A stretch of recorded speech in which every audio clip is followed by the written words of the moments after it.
Quem é o Marquinho? De onde veio? Né, o Marcos Felipe, né? Eu acredito que tudo começou com isso, né? Não era nem Marcos Felipe, as pessoas me chamavam de Felipe quando eu era criança. Meu nome é Marcos Felipe Bulhões. E eu nasci na Vila Industrial. Para quem não conhece, é uma região aqui de São Paulo, da Zona Leste de São Paulo, na rua Aurélio Neves, número 20. E é interessante porque eu nasci no dia 9 de setembro de 93. E quando minha mãe ela me ganha, né, e recebe a alta e vai para casa, nós não tínhamos casa. Lá onde há uma rua era um terreno invadido, várias famílias haviam invadido, um assentamento de terra e não havia casa. Então eles levantaram um barraco de madeirite, forraram o chão com um tapete e foi lá que eu vim ao mundo, né, por assim dizer. E durante esse processo de crescimento, de infância, eu lembro que eu tinha alguns sonhos. Então, meu primeiro sonho era ser jogador de futebol. E obviamente, esse sonho não aconteceu. Mas eu destacaria 3 episódios que são muito cruciais na minha infância. Primeiro episódio, quando eu tinha 3 anos de idade, houve um tiroteio na minha rua.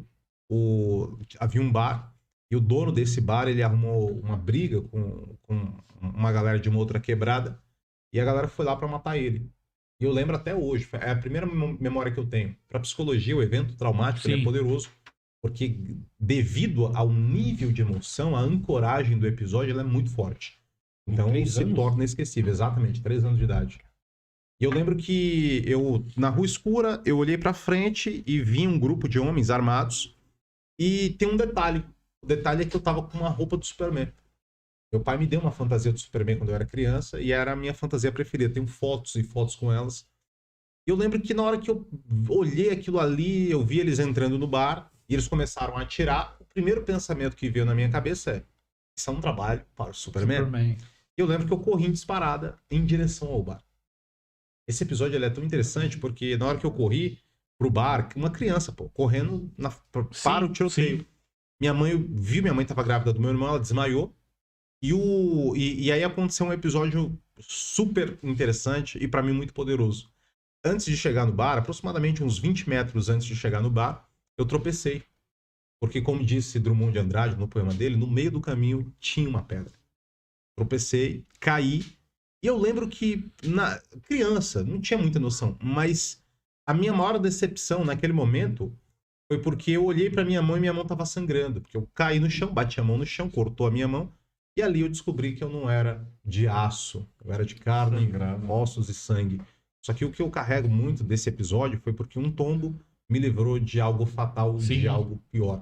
Desde aquele momento, eu me levantei, né? E até no meu primeiro livro, Elucubrações, há um texto que eu escrevo chamado Os Heróis Também Caem. E esse episódio me marcou muito.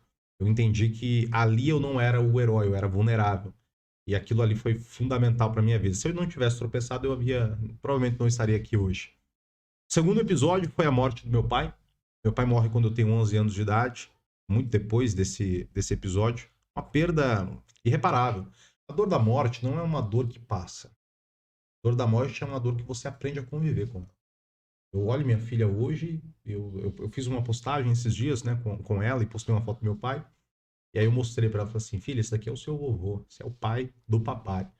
Ela olhou a foto, olhou pra eu, criancinha, né? E ela falou: não, aqui é a Nena. Falando que ela era eu. Então, até hoje eu sinto falta do meu pai. Seria muito especial. Por N motivos, né? Que ele visse não apenas o que eu me tornei, mas que ele estivesse comigo. Porque quando você perde alguém que você ama, às vezes você não sente falta da pessoa estar do seu lado para ver a pessoa que você se tornou. Você sente falta do abraço, do tom da voz, do olhar. A intimidade, né? Exatamente, o toque. E o terceiro episódio foi quando eu tive um encontro com Jesus. E aí sim, inicia-se uma outra história. E aí minha vida mudou definitivamente.